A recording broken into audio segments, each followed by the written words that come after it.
Hi, I'm Kristy. Welcome to Weird and Witchy Shit, a place for, well, weird and witchy shit.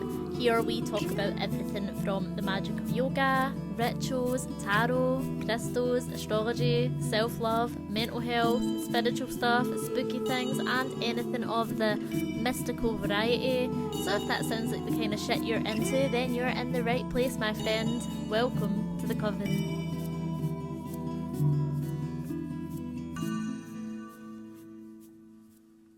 So Hecate is a goddess that, as the goddess of magic, witchcraft, necromancy, and ghosts, I could not leave out of this series. But she doesn't really have a story as such, and there's not like a cohesive tale that I can tell, but I'm going to tell you all that I know. So Hecate was potentially the daughter of the Titan Perseus and the nymph Asteria, and she's one of the most powerful deities because she has power over the heavens, the earth, and the seas. So normally gods like to, niche down a little and choose just one thing, but she's having everything. Said that Hecate was a titan and helped the gods win the war against the Gigantes and even slayed Cleitus, which was one of Gaia's ugly, gigantic children. No offence. So this won her the respect and honour of all the gods. So when the gods of Olympus took over from the Titans in the Great War, Zeus ruled that Hecate would still keep her great powers and blessings, and she's actually one of the few Titans that he let do this. It's also said that when Persephone was kidnapped by Hades and took to the underworld, it was Hecate who helped Demeter find her daughter. She searched with her torch in hand, and this is often how she's depicted. And when Persephone was found, Persephone and Hecate became close companions, and she actually accompanied her throughout the 6 months every year that she would spend in the underworld. Zeus even gifted Hecate with lampades, I'm sure I'm saying that wrong, which are nymphs of the underworld, and they would accompany Hecate in the dark and carry torches for her to light the way. She is also sometimes portrayed as being a triple goddess or as having 3 heads, possibly so that she could look in all directions at once, because she is also the guardian of crossroads. So that's a really cool representation of that.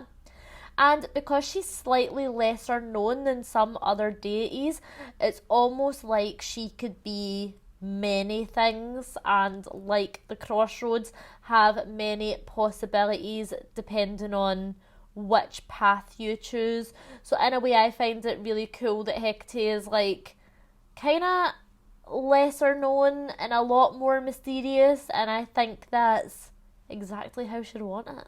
Hecate has a lot to her, and some people see the triple goddess as being representation of Persephone, Demeter, and Hecate, and that they are actually one being, just in different phases of life. So Persephone is the young girl, Demeter is the mother, and Hecate the older lady. So the triple goddess can be seen as a woman in different stages of life and the different stages that we will all go through or have been through. And I do think that's such like a cool and beautiful way to think about your life. Like when you're young, we're in our Persephone era, we're full of life and hope and light, and then we're introduced to the darkness, and we have to learn how to balance both of those things within ourselves. And when we come into perfect balance and harmony, that's when we grow into our Demeter phase, where we're so life-giving, and that doesn't necessarily mean giving birth to children. It just means it's when we come into balance with ourselves. It's when we can give the most back to others, to the world that we live in, and we're really embodying that Demeter energy. I hope this is making sense. It's like we're really in the prime of our life once we've learned how to balance all parts of ourselves.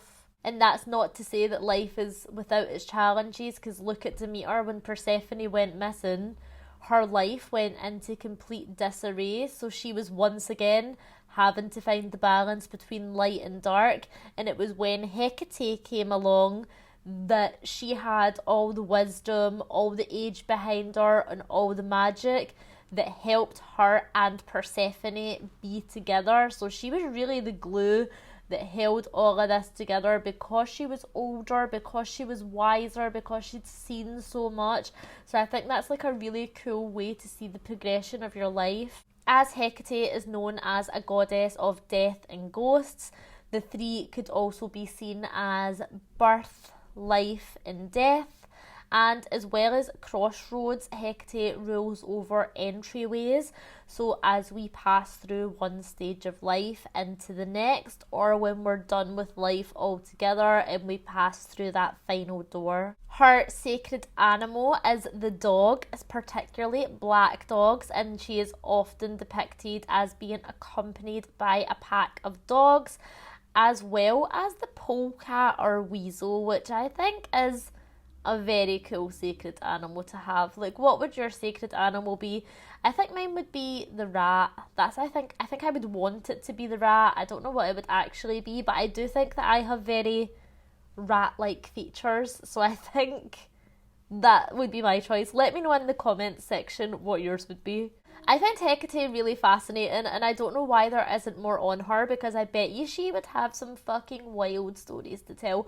But yeah, I think that mystery behind her is a cool part of it as well. For Hecate's yoga practice, we are focusing on the third eye chakra and the crown chakra, connecting our physical self to the spiritual self. I want it to feel like a very ethereal, flowy practice that you can loosen up during and almost get lost in the moment. And I think while we're dedicating a practice to Hecate, it would be a really good one to set a powerful intention for and really use your yoga practice as a form of magic. I think that would be really fucking cool. And you don't need a lot of things to perform magic, just yourself. If you'd like to continue the conversation, you can get me on Instagram at Kristies_Coven. That's KRISTYS_Coven. You can also find me on YouTube at Kristy's Coven, where I post a lot of free yoga classes and shit like that. And I'd love to have you join, because it's not a coven if it's just me. And until next time, bye!